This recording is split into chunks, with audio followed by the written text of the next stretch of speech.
So, here's where things get really interesting. Meghan has reportedly been sending gifts, handwritten notes, and care packages to one of the most relentless and long-running anti-royal accounts on social media.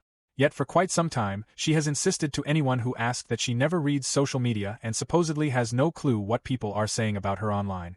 She has repeated it during interviews. She has repeated it again and again in public appearances. She has repeated it through official spokespersons. She has repeated it consistently whenever questions were raised directly about the online attacks aimed at her and her family. Holy mackerel. King Charles, you've got to get her off that royal website.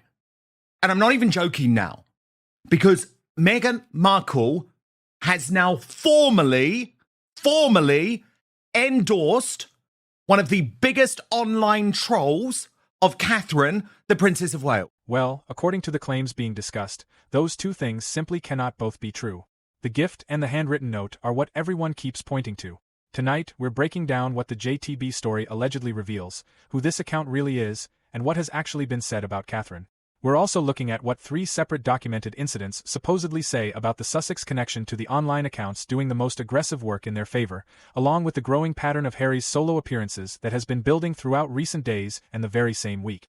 By the end of this, you'll understand why a handwritten note and a care package sent from a California zip code are being viewed by critics as saying far more about Meghan's stance on online safety than anything she said while standing beside the WHO Director General. But first, let's get into what actually happened, because the sequence of events matters more than people might think. A social media account known as JTB, widely recognized as one of the most prolific and aggressive pro-Sussex, anti-royal family voices on X, publicly announced that Meghan had sent them a personal gift accompanied by a handwritten note. The announcement left little room for confusion or interpretation. The recipient shared the news openly, described their surprise and appreciation in detail, and made it clear that this was neither a misunderstanding nor an assistant's mistake.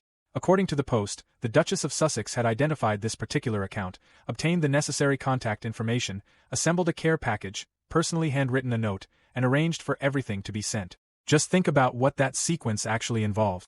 It suggests that someone within the Sussex household, or Meghan herself, knew exactly who this account was, knew how to contact them through a physical address, prepared a suitable gift, wrote a personal message, and made sure it was delivered. None of those actions happened by chance or by accident, and none of them could happen unless the account had been on someone's radar in a deliberate, practical, and ongoing way, rather than through some vague awareness in the background.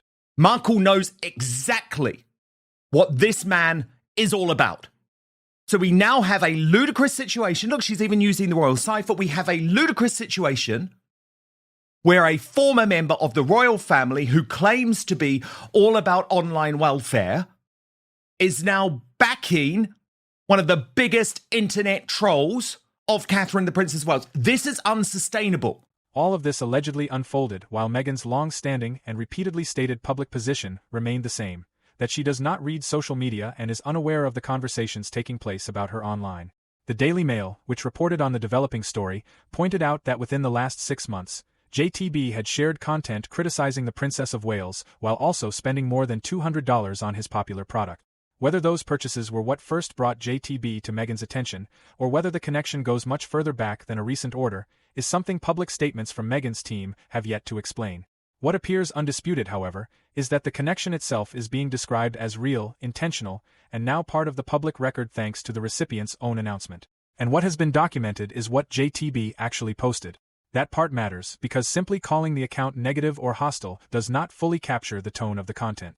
When Hello magazine praised Catherine for delighting royal fans with her appearance in heels following her cancer recovery, an appearance that received widespread support because of everything she had endured in the months before and what her return to public life symbolized, JTB fired back with a post dismissing the coverage and reducing her to remarks about her physical appearance. The comments were aimed at a woman who had publicly revealed her cancer diagnosis months earlier and was still undergoing treatment. For years, Meghan has claimed she doesn't read social media and isn't aware of the conversations happening online about her. Yet somehow, she managed to find one of the most hateful anti-royal family accounts on X, send a gift, and include a personal handwritten note. Quite the miracle. The post quickly grabbed plenty of attention within royal commentary circles when it first appeared. When Meghan and Harry's anniversary photographs began making the rounds, JTB enthusiastically posted at length about the couple's obvious chemistry. Yet on that very same day, JTB was also sharing content that unfavorably compared Catherine's early childhood advocacy work with Meghan's, whose speech in Geneva. The message behind those reposts questioned why the future queen had never addressed the United Nations, using Catherine's visit with children in Italy as supposed proof of having less ambition or influence. It was the kind of narrative that placed the two women in some imaginary competition instead of recognizing that they perform different roles under entirely different circumstances.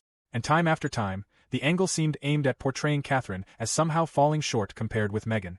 That is the same account that reportedly received a handwritten note and a care package from the Duchess of Sussex in 2026. All of this happened during the very same period, and in the very same year, that she stood at the Who and spoke about the collective and personal responsibility to make better choices online and to demonstrate healthier behavior for children who, as she herself put it, are always watching. And if Palace Insider is bringing you the details other channels conveniently leave out, don't just scroll past. Hit that like button because it costs absolutely nothing, and it helps this channel reach viewers who prefer the full story instead of the polished version. As disgusting as they get. And just a reminder, this is one of the posts that the notorious JTB recently endorsed. Look, being a future king and ending up with the uglier, less talented wife must be a gut punch. That was quite soon after Catherine emerged following her cancer battle. The care package controversy matters not because it stands alone, but because critics point to it as the third documented example of the very same pattern stretching across several years, making it increasingly difficult to dismiss as a random mistake or a simple failure in vetting. Long before JTB entered the picture, Harry and Meghan personally called an account known as Henry's Cousin, a profile that had earned a reputation as one of the most aggressive trolling voices within the royal social media world on Twitter. The account's behavior was hardly hidden. It wasn't buried in some obscure corner that required hours of searching to uncover. It was a familiar presence within royal discussions and was regularly encountered by anyone who spent time following those conversations. And here's the part that raised eyebrows. Harry and Meghan's team reportedly placed a personal call to that account, not some routine outreach or generic message, but a direct and personal conversation. Then came the Australia tour, where Meghan appeared to be closely associated with an account known among commentators as Zandy Sussex, a figure described by royal watchers as especially relentless and harsh in attacks aimed at the Princess of Wales. That connection was documented and widely discussed at the time. And now comes the JTB care package. Same pattern, same direction, just a different name attached to it. 3 documented cases spread across multiple years involving either the Sussex operation or Meghan herself allegedly identifying, contacting, and rewarding accounts considered among the most aggressive critics of Catherine and other members of the royal family. We need the mainstream media on board, exposing what we have been talking about for years in terms of Meghan Markle endorsing the Sussex squad. Why do they keep ignoring this story? Some observers might excuse the first incident as nothing more than a research blunder, perhaps someone on the team failing to properly vet an account before arranging a call. The second could be written off as questionable judgment during a hectic overseas tour. But by the time a third incident appears following the same pattern, critics argue that coincidence becomes a much harder sell. According to those raising concerns, 3 separate cases spread across multiple years involving accounts accused of hostility toward the same individual look less like isolated mishaps and more like a recurring pattern. And that is exactly why comparisons with the Geneva speech have become so controversial. To understand the criticism, it is worth revisiting what Meghan actually said there, because supporters and detractors alike have pointed to what they see as a striking contrast. Speaking before global health ministers at the World Health Organization in Geneva, Meghan urged adults to think carefully about every like, comment, post, and share made online. She reminded audiences that children are watching how adults behave and emphasized the responsibility public figures carry when setting examples for younger generations. She spoke about keeping children safe and expressed the hope that future generations would look back proudly on the choices made today. Those remarks were delivered alongside the WHO Director General in front of officials whose decisions can influence online policy around the world. No one disputes the importance of the issue she addressed. The speech itself was delivered at a significant venue, and the concerns surrounding online harm are supported by extensive research. What has fueled debate, however, are reports surrounding the JTB controversy and the criticism that followed. To some commentators, the speech and the care package story have become linked in public discussion, with critics arguing that one reflects a public message while the other represents private actions. Others disagree with that interpretation, but both topics now exist side by side in the public conversation. If you enjoy this kind of deep dive analysis, make sure to subscribe to Palace Insider and let us know your thoughts below. Does the 3-incident pattern affect the way you view the Geneva speech, or do you believe each situation should be judged separately? Meanwhile, attention has also been building around Prince Harry's recent appearances, and interestingly enough, these discussions unfolded during the same week. Over the past several weeks, Harry attended 2 notable events in California without Meghan by his side. First came the polo event, traditionally viewed as a relaxed family gathering where children, picnic baskets, and informal moments are often part of the atmosphere. Harry attended alone. Then came Chef Jose Andres' cookbook launch at a Los Angeles restaurant on a Monday evening. Once again, Harry appeared solo. That detail sparked curiosity because Jose Andres has long been associated with Meghan's professional and social circles, even appearing in her Netflix series, With Love, Meghan. Since the celebration revolved around his cookbook, some observers felt Meghan would have been the more obvious guest. Instead, Harry attended while Meghan remained absent. The pattern of when the Sussexes appear together and when they do not has become a major talking point in recent months. Think about the front-row NBA seats, the high-profile basketball game, the Beyoncé concert. Those moments were public, photographed, and impossible to miss. More importantly, they appeared carefully arranged rather than completely spontaneous. After all, front-row access at major American sporting events rarely happens without planning. These are the appearances that happen together and happen in front of cameras. But when it comes to more casual social occasions, the polo match, the cookbook launch, or an ordinary evening out in a California town packed with restaurants, the public record looks very different. There are few, if any, widely circulated photographs showing the two together at those kinds of events. For a couple living under the same roof, observers have noted that there is a surprisingly limited public record of everyday social outings beyond the highly visible appearances. Montecito certainly has no shortage of restaurants, yet there is little documented evidence of the kind of spontaneous dinner sightings that often emerge around couples with active shared social lives. Of course, none of this proves anything about the state of their marriage. Busy schedules and independent interests are common in many healthy relationships. People can absolutely maintain separate routines while remaining perfectly happy together. What has fueled discussion, however, is the broader pattern. Some commentators argue that it aligns with biographer observations suggesting two people being pulled by different priorities, different professional interests, different social circles, and different visions of the future. Whether that interpretation is fair remains open to debate, but critics point out that such conclusions are often built through recurring patterns rather than one dramatic event. The polo appearance, the cookbook launch, and the separately documented social circles have all become part of that wider conversation. Now let's turn to Catherine, because during the same week that discussions surrounding the JTB story and Harry's solo appearances were gaining attention, she made a notable appearance alongside King Charles at a Cancer Research UK event. It marked their first joint public engagement in years, and many observers immediately noticed the contrast.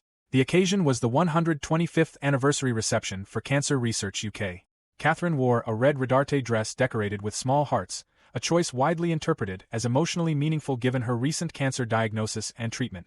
The Telegraph described the look as an outpouring of love expressed through fashion, reflecting not only the dress itself but also the significance of the event and everything Catherine has experienced over the past year. Yet the real significance extended far beyond fashion commentary. Catherine, who has spoken publicly about her diagnosis and recovery, appeared alongside King Charles, who continues to undergo treatment himself, at an event dedicated to cancer research. The focus remained firmly on the cause.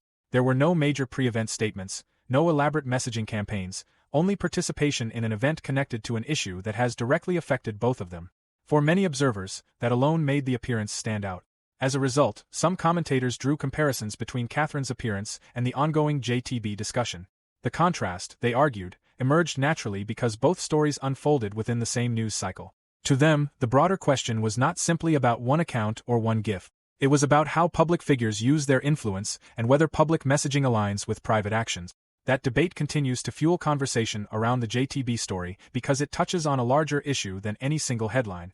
A significant part of Meghan's public advocacy has focused on the effects of online hostility and digital harm. Her Geneva speech before health ministers remains one of the clearest and most formal expressions of that position.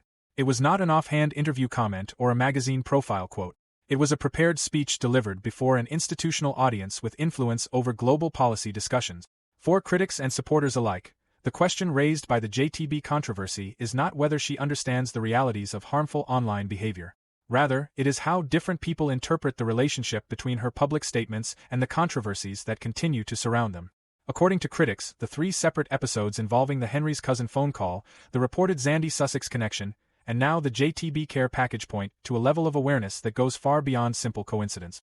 In their view, the pattern suggests familiarity with accounts operating across multiple platforms over several years, enough to identify them, establish contact, or maintain some degree of connection. That interpretation, they argue, does not fit comfortably with the public image of someone who claims not to follow social media conversations. Instead, critics contend that the repeated nature of these incidents raises questions about how closely those online spaces are actually monitored. Of course, supporters offer a different explanation. They argue that personal interactions should not automatically be used to undermine a broader anti-bullying message and that a public figure has every right to choose who they communicate with. They also point out that controversial posts do not necessarily define everything associated with an account. Those arguments remain available, and many people find them convincing. Yet critics counter that the discussion is no longer about one isolated event. A single incident might be dismissed as a vetting error. A second could be blamed on poor judgment under unusual circumstances. But according to commentators raising concerns, a third controversy following the same direction across multiple years creates a pattern that deserves attention. And patterns, they argue, often speak louder than individual explanations. That is why the comparison between the Geneva speech and the JTB controversy has become such a flashpoint. To critics, the speech represented the public message, while the care package story became the private controversy.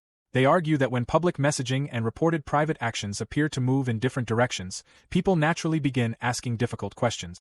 And at the center of those questions is Catherine, who has spent the last 2 years dealing with a cancer diagnosis, treatment, public disclosure, and a carefully managed return to royal duties. According to critics, the recurring controversies involve accounts that have repeatedly targeted the Princess of Wales, making the debate less about online toxicity in general and more about one particular figure who keeps finding herself at the center of these discussions. That, according to many commentators, became the defining story of the week. Not the dress, not the cookbook launch, not the polo match.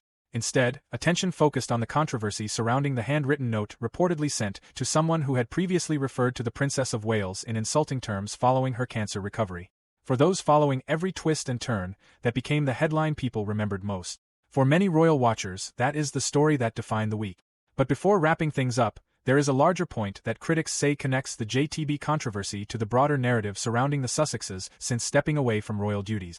According to commentators, one recurring theme has been the apparent tension between carefully crafted public messages and the controversies that sometimes emerge behind the scenes. They point to the online safety speech in Geneva, followed just 18 days later by birthday photographs shared with millions of followers on the very platform critics say had been described as harmful. They point to calls for privacy being followed by family details appearing in commercial projects. And they point to anti-bullying messages existing alongside controversies involving reported gifts and handwritten notes sent to accounts accused of targeting a woman recovering from cancer. Supporters argue that each of these examples can be explained individually, and many people accept those explanations. Critics, however, claim that when viewed together across several years, they reveal a broader pattern. In their view, public messaging serves one purpose while private decisions serve another, with the expectation that those private moments will remain out of sight. Yet according to those making that argument, events have repeatedly unfolded in ways that bring those private stories into public view. The recipient of the reported gift spoke publicly. The Henry's cousin controversy became a headline. The reported Zandi-Sussex connection generated discussion. And each time, critics argue, the same questions resurfaced. They say the public message remained unchanged while the surrounding controversies continued to attract attention. Speeches were delivered. Statements were issued. Principles were reaffirmed. Yet new stories continued to emerge, culminating in the latest debate over how the address connected to the gift was obtained and why the recipient chose to reveal it. According to observers, that is the cycle that once again became visible during this week's news coverage. And notably, they point out that much of the attention came not from hostile biographers or determined critics, but from the recipient's own decision to publicly reveal what had allegedly been received and who had allegedly sent it. So what do you think?